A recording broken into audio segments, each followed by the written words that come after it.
So good day everyone, this is Prince Clarice Lipogpog and our topic is all related to our subject, which is understanding the self, and our topic is all about the impact of online interactions on the self and the boundaries of on the self online. So before I will start, let me say that this is for educational use only. Our group is allowing our instructor, Mr. Roldan Ardines, to use this as an educational material. So the learning objectives of this presentation is that learners may able to know the importance of having self-discipline towards um, using the social media, and learners may able to create personal boundaries in in themselves through the online, and learners may able to know the impact of online interactions of oneself. So the first one we're gonna talk about is the impact of online interactions on the self. So what is online interaction? So according to the internet, online interaction is a mutual reciprocal action or influence over internet. The dialogues and communication between and among physically separated participants is on environments. Um, and it involves the individuals, our group, our group engaging in communication process that is taking place over internet or technology network environment. Social interaction held by co-participants of digital environment. Internet cable communication and exchange of activities involving both um, consumers and firms. And this is the examples of online interaction. The first one is social networking site. The example of that is Facebook. Second is computer-mediated communication, which includes the email or Gmail. And the third one, which is the bad side of the social interaction, which is cyberbullying. The fourth one is electronic learning. Example of that is Google Classroom. Fifth one is computer-supported collaborative learning, which is supported by ICT. And the last one is research worker, because the research worker is included here because research workers may always use the internet to in order them to have a research to their for example of their problem, to their find of their solutions of their problem. So next, there are two types of online environment, which is asynchronous environment and synchronous environment. So the first one is asynchronous environment. So asynchronous environment does not require the simultaneous participation of students and instructors. It utilizes tools such as threaded discussion, uh, listservs, and voiced head, and neither time bound or nor place bound. Example of that is just LMS in the UC all UC campus, which is UC eating sites. And okay, that's for the asynchronous. So synchronous environment. Synchronous environment is what makes people for the for real-time communication and collaboration in the same time, different place mode, and these tools allow people to connect in a single point in time at the same time. Synchronous possess the advantage of being engaged to people instantly and at the same point in same time. In time. And synchronous is what example of synchronous is Google Meeting, because in Google Meeting it allows the people to communicate in the same time but in these different places. So that is synchronous. So this the next one is the impacts of social interaction on the self. So the impacts of the social interaction of the self can be negative or positive. So the first one we're gonna talk about is the positive. So positive impact. It gives the vital visual images that enable employees and customers that interpret and collaborate properly over say long distance. As a result, decisions are taken faster, projects execute on time, and productivity increases. Video conferencing gives users two options for securing competitive and advantage. With digital interaction, you can reduce turnover, create an inclusive work environment, increase engagement, provide seamless experiences, promote transparency, and ultimate save both time and money. So that is the positive impact of social interaction on the self. So the next one is the negative impact. So the negative impact or the negative interactions may include discouraging the expression of feelings, making critical remarks, invading another's privacy, interfering in another affairs, or failing to provide promised help, among others. So, the next is cyberbullying. And cyberbullying and mental illness lead to many struggles, anxiety, cognitive problems, personality changes, and suicide that are detrimental to society. So that is the negative impact of social interaction of the self. So how to avoid cyberbullying, since it is the disadvantages of social interaction. Let's talk about how to avoid this one. So how to avoid cyberbullying. The first one we're gonna do how to avoid cyberbullying is make the most privacy settings. Investigate what measures you can take to keep content private on the website you use. So if for example, when you are using Facebook, you must um, make your privacy contact into your just your friends, or maybe you can do it, post it in yourself, because it could maybe lead to cyberbullying. The next one is to think before you post. Never forget that internet is public, and keep personal information personal. So when it means personal information, you must keep it personal, because since its name is personal information, you must not um, you must not need to share it with another people. You must keep it to yourself only, which is your personal.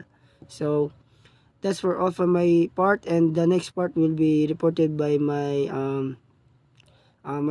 fellow member. Once again, this is Prince Clarence Lipogpog, and good day.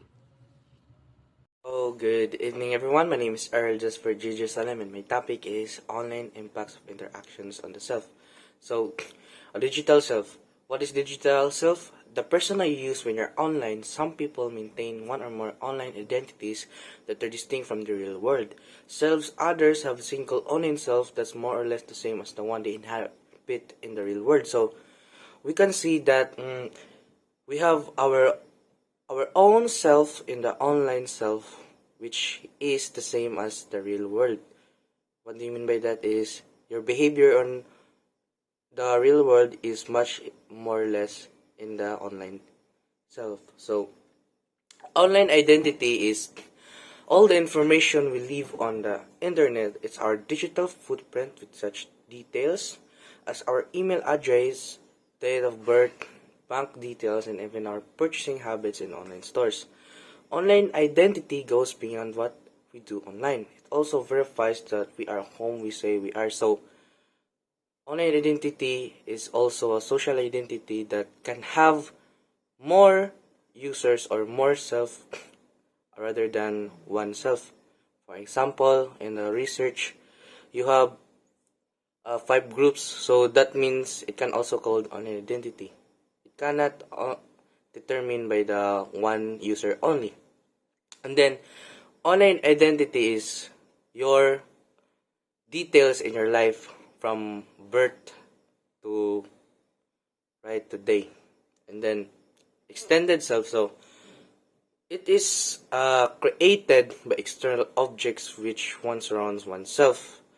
For example, your father is the star of the basketball in NBA, which you can see social media or in the TV, and then you idolized him, and then it can impact on the attachment to yourself. So that is the example of the extended self. And the cyberspace is a new communication medium that enable us to understand our social behavior in the real world and virtual world, understand ourselves by developing aspects of our identity.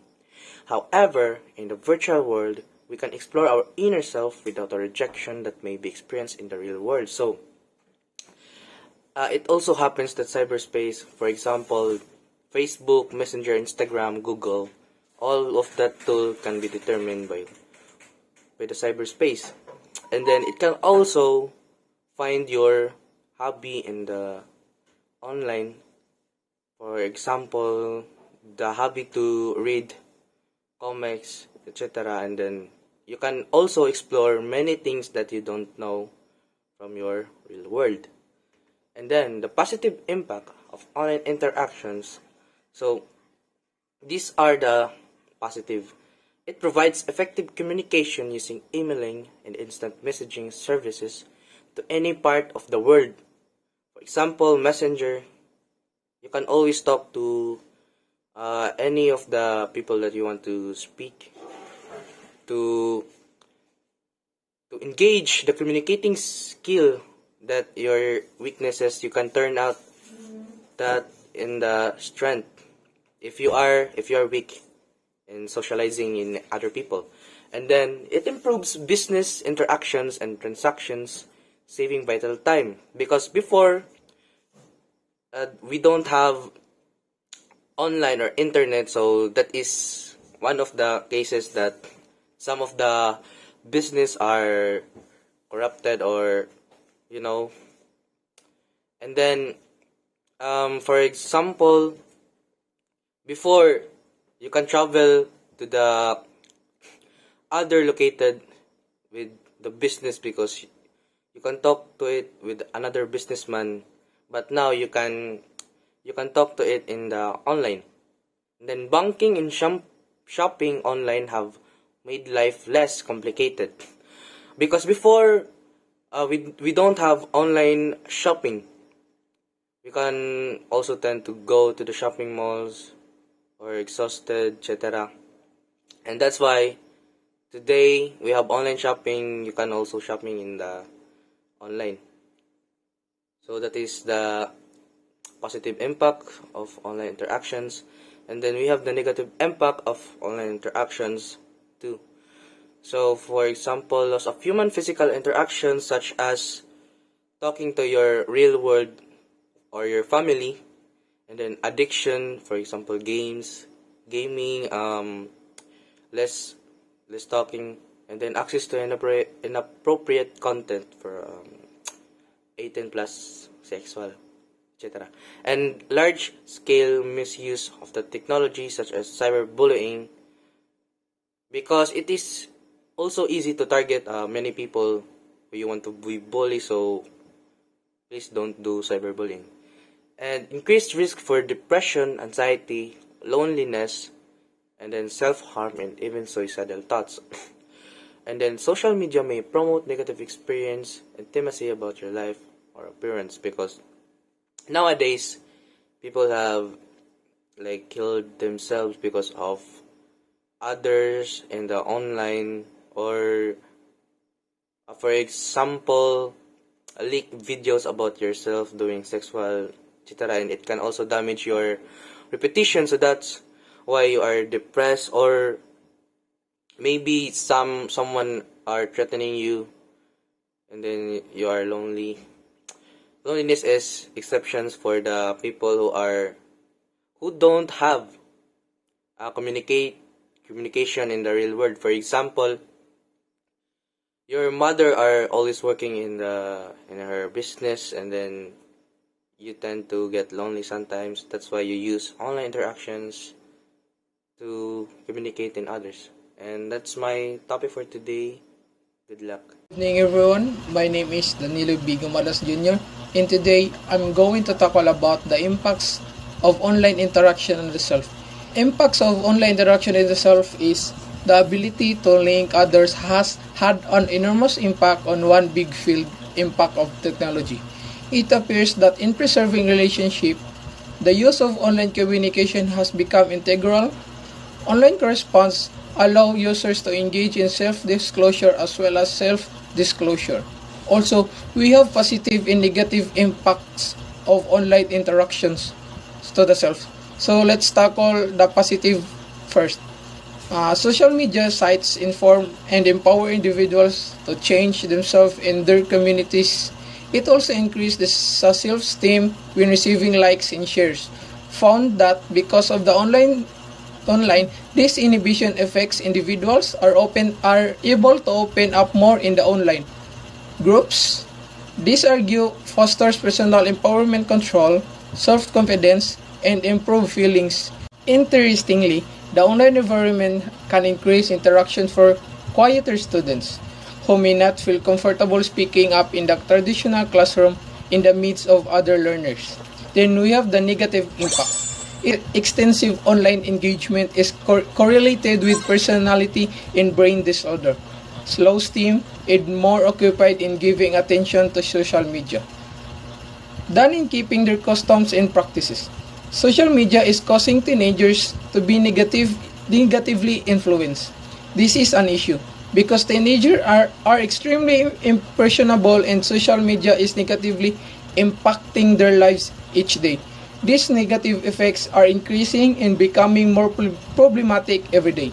The disadvantage of social media is far outweigh the advantages.